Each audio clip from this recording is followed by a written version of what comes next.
What's up, Mets fans? Welcome back to another episode of the True Mets Talk podcast. Today, I'm going to be talking about my updated thoughts and opinions surrounding the state of the New York Mets designated hitter situation. This has been a topic that I've touched upon on my channel numerous times. I'll link all those previous videos in the description down below. Make sure to go check those out. And today is the second podcast episode on the True Mets Talk podcast on this channel that's been premiering today. So make sure you're checking out all the latest content. I've been dropping videos regularly this whole entire week. All of those videos are going to be down in the description below. As always, make sure you all hit that thumbs up. Subscribe to the channel, bottom right-hand corner as you're watching this video. The support means a lot. And comment your thoughts and opinions. For more Mets Talk and more True Mets Talk podcast updates, follow me on X and Instagram at CPNYSPORTS to get all of your latest news, reports, rumors, and my thoughts and opinions on this team. Without further ado, let's get into today's video.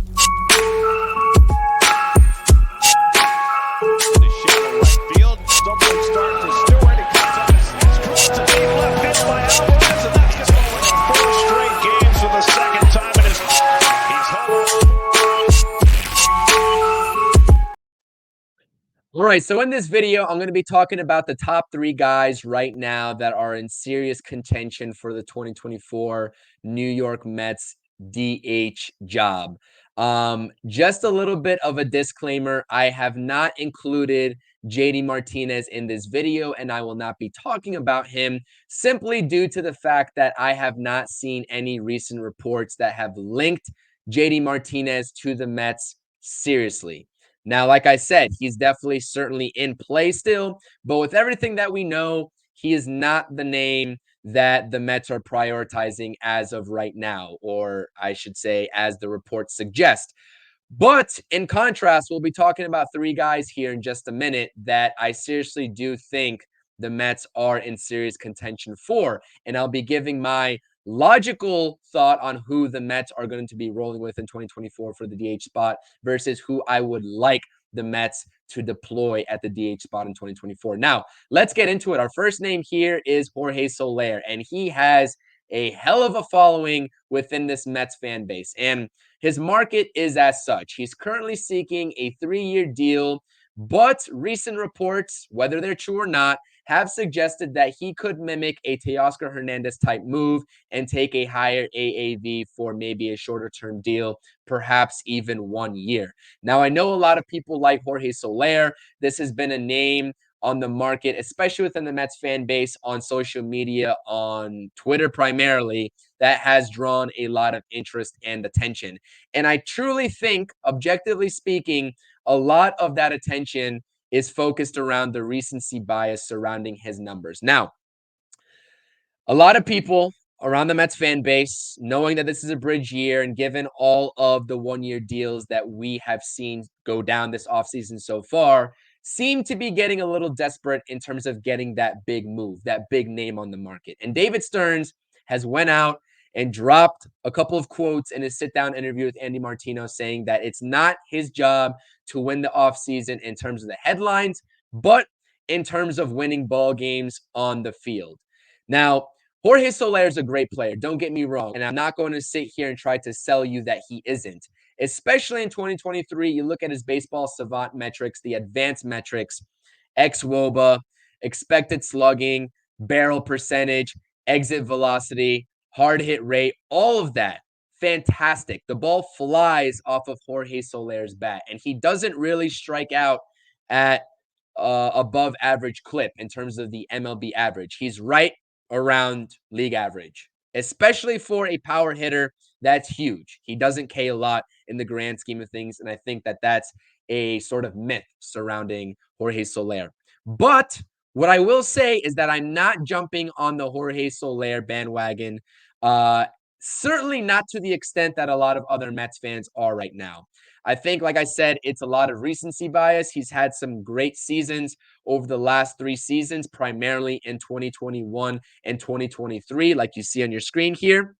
But the consistency and the flexibility surrounding Jorge Soler is something that I just simply can't wrap my head around knowing what we know about this offseason and how the Mets are prioritizing these shorter-term deals. If Jorge Soler doesn't bring his asking price down from that 3-year mark, I am simply out on Jorge Soler.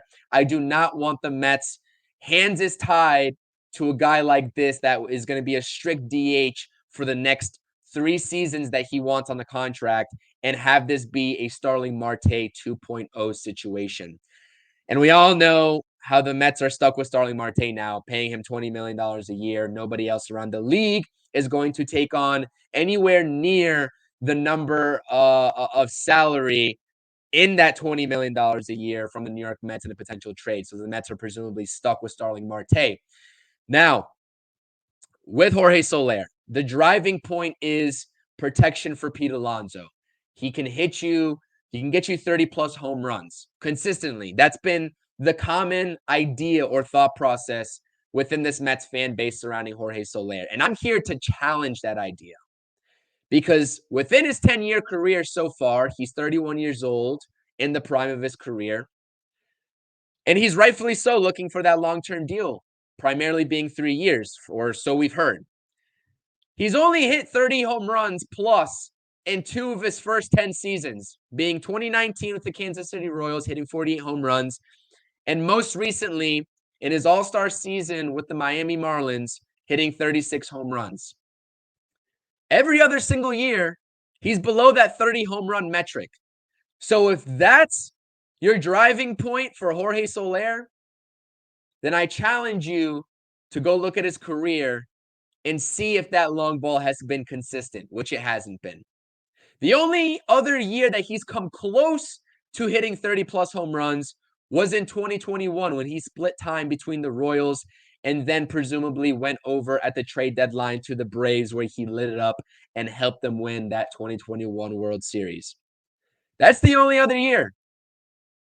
So I really do want to make this podcast episode to make fans, especially Mets fans, weary about the sort of recency bias narratives that have been plaguing Mets Twitter as of recent, and even Mets YouTube, because I see a lot of Mets content creators also talking about Jorge Soler in this sort of light as well. Now, I'm not saying he's not a power bat.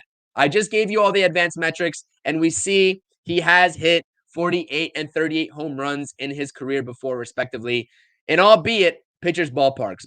That Miami ballpark is quite large. That's impressive. And Kauffman Stadium in Kansas City is also a pitcher's ballpark, presumably. And that's impressive as well in what he did in 2019. But coupled onto the fact that he really isn't a consistent 30 home run guy is his injury history as well, and the games played over the course of his 10-year career. And I do have 10-year career here written twice. That is my mistake, and that's a typo. But down below, the white text starting with 2015 is definitely what you want to make note of. Of his first 10 seasons, he's only appeared in 100-plus games 4 out of those first 10 seasons. Only 4. And 2015 was only 101 games. The sample size and the ability to consistently be on the field is something that I'm also concerned when it comes to Jorge Soler. So like I said, I'm going to sum up my Jorge Soler thoughts by ending with that statement. And I'm going to sum it all up here by saying, thumbs up, Jorge Soler to the Mets on a 1 or 2 year deal. Maybe a similar deal that we saw for Sean Manaea, a 2-year deal with a player opt out after the first year so he can go back and test the open market and free agency next offseason. 3-year deal for Jorge Soler. I'm out. I'm simply out. I do not want the Mets' hands tied to a guy that has lacked consistency over the first 10 years of his career. Quite simple. I don't want a Starling Marte 2.0 situation. Now, I know Starling Marte and Jorge Soler are completely different players, especially on the offensive side of the ball. They're not the same player. But I'm talking about what they want in terms of years and AAV in their respective contracts. Starling Marte already got that 4-year, $75+ million contract, and we see the Mets are regretting it. Do we really want to go down that path with Jorge Soler? He's a great short-term DH. In the prime of his career, if he can mimic anything close to 2021 numbers or those 2023 numbers that we just recently saw, awesome. Great bat to put behind Pete Alonso, understandably so. Finally get that protection. But he's not a long-term solution for the New York Mets as far as the DH goes. Now, knowing what we know about David Stearns' quotes in the sit-down interview, I made a podcast video about that on my channel. Go check it out. I'm going to link that in the description down below. And I quote David Stearns directly to Andy Martino. I am a big believer in letting your younger players play, and that means you're going to have hiccups at the major league level. And even in New York, we have to be okay with that. That is stressing the importance of patience within the New York Mets fan base to let the younger players make their mistakes. And also, most likely, in my point of view, a precursor to the fact that we are staring at a potential Mark Vientos-led DH spot in 2024, for better or for worse. Now, I've said this time and time again about Mark Vientos. I am positive that he is a capable power hitter at the major league level. We haven't seen it yet because he didn't get that ample opportunity under Buck Showalter in 2023. And with an ample opportunity, maybe more of a sample size over the course of 162, we can see those home run numbers go up and we can see that production go up. But you see the 2023 numbers right here and the sample size that we have to analyze. 65 games played, 211 average, nice little 9 home runs, and the OPS was well under 650.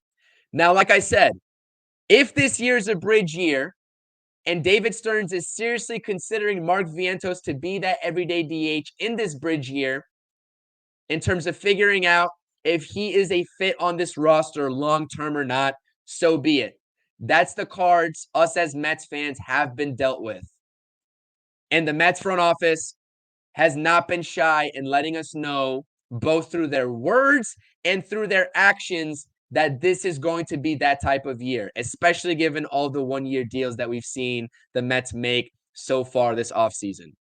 So if I had to logically and objectively say my thought of who I think is going to be that DH on opening day, it's going to be Mark Vientos. Quite simple. I think it's going to be Mark Vientos. So don't be shocked. Now, I am completely aware and not naive to the fact that Mark Vientos being that DH does not give the Mets' best opportunity to win ball games. I understand that. I am not naive to think that he's automatically going to turn it around in year 2. Although I think he can, not to the extent of providing that protection for Pete Alonso that we're looking for in a DH as Mets fans, and presumably the front office. That's not going to be Mark Vientos. He's not going to be hitting behind Pete Alonso, even if he's given that DH sort of spot and that job, that role. So in comes my most favorite and has been my most favorite DH target for the New York Mets, given 2 facts. David Stearns wants to win ball games and thinks the Mets will be playing meaningful baseball in both September and October in 2024. And this being a bridge year. Because those 2 factors can both be true at the same time. You can use 2024 as a bridge year, but you can also still try to be competitive, win ball games, and make the playoffs, presumably with a wild card spot. This is why Justin Turner makes the most sense for the New York Mets. And that's why I have been lobbying and I will continue to lobby for Justin Turner as the 2024 New York Mets DH. Listen, he's versatile and he's consistent. Before we get into the numbers over the last 3 seasons for him, you see on the bottom of your screen, not only do I want to sign him, but since 2011, Justin Turner has played in 100-plus games in 10 seasons since 2011. That's impressive. That is impressive. Now, I know he's 39 years old. And I know a lot of people like to talk about the defensive capabilities of Justin Turner being that versatile infielder, playing third base, maybe even second base, and definitely first base from what we saw with his season last year in Boston. But he's 39 years old. I'm also not naive to that fact. I understand he's 39 years old. I'm not expecting him to play bulk innings in the field. Guys like Brett Beatty are going to be playing third base for the Mets. Jeff McNeil, presumably at second base, and Pete Alonso, obviously that franchise first baseman. But Justin Turner can slot in behind those guys given an injury or given a day off that's needed. And that's where Justin Turner is versatile. Now, along with versatility, he's also consistent. Over the course of the last 3 seasons, directly, you see the numbers 2021, 2022, and 2023, floating between a 270 average, OPS remaining relatively consistent, with the outlier being in 2022. And I do have a 278 batting average here in 2023. It is actually 276, my mistake. But nonetheless, the average has been consistent. 278 in the prior 2 seasons, and then 276 in 2023. That's fantastic. I'll sign up for that all day long. OPS has been consistent. Home runs, with the exception of 2022, have been consistent. And a lot of people like to talk about his lack of power. Yes, absolutely. He is not going to give you as many home runs, presumably, as a Jorge Soler. Take Jorge Soler's best season and Justin Turner's best season, and I guarantee you, more oftentimes than not, Jorge Soler is going to provide you more home runs. I am not naive to that fact. And I'm going to keep saying that because there's a lot of caveats here to throw in and a lot of outside variables when you're making these comparisons to think about. But Justin Turner's power is underrated. He can provide you 20 plus home runs, even going on 25 home runs. We almost saw it last season. We saw it in 2021. And him being 39 years old, make no mistake about it, has nothing to do with his capabilities with the bat. Just because you're old doesn't mean you can't still be a great hitter. And that's exactly what Justin Turner is. He's a great, consistent hitter. And a lot of people talking about, well, he doesn't slot as a number 5 type protection hitter behind Pete Alonso as well as Jorge Soler does. And I think that's a little bit of an overrated argument because you don't need to hit 30 plus home runs to be considered valid protection for Pete Alonso.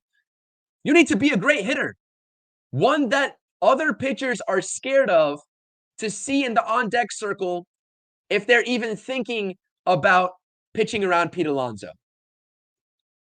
Justin Turner can drive in runs. He's proven that over the course of his career. If pitchers want to walk Pete Alonso with runners in scoring position to get to Justin Turner, I'm taking my chances with Justin Turner all day long. All day long.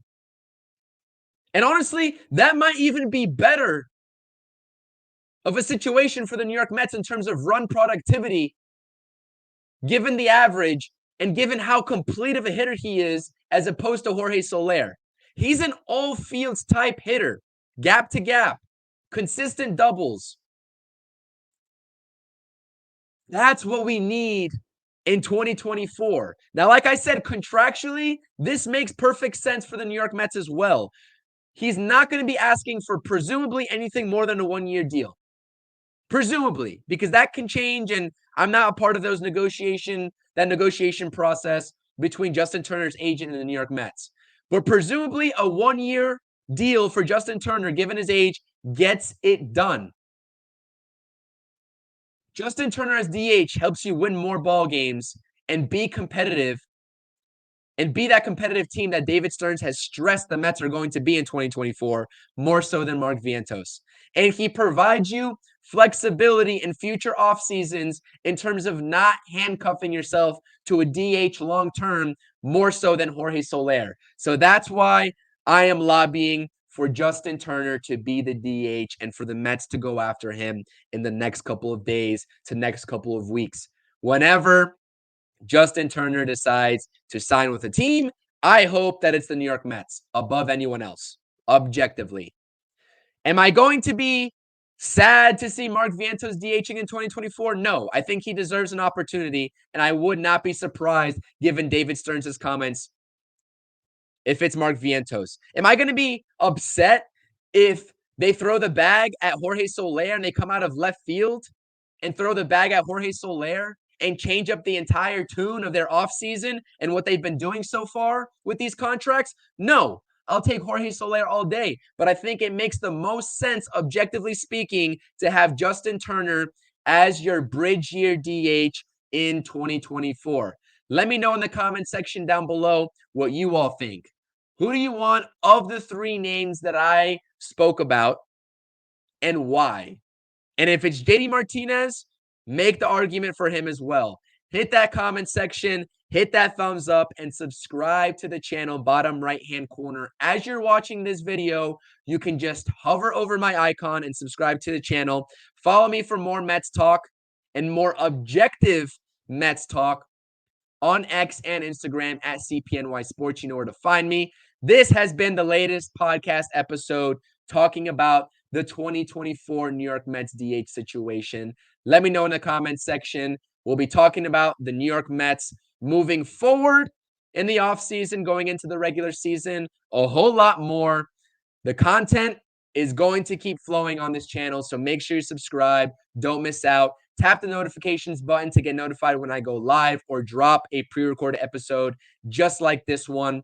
Until next time, let's go Mets. It's your boy CP. I'm out. Thank you for watching the latest episode of the CP New York Sports Pod. If you enjoyed this content, make sure you hit that thumbs up, comment your thoughts and opinions, and use the lower right-hand button of this video to subscribe to the channel. Thank you.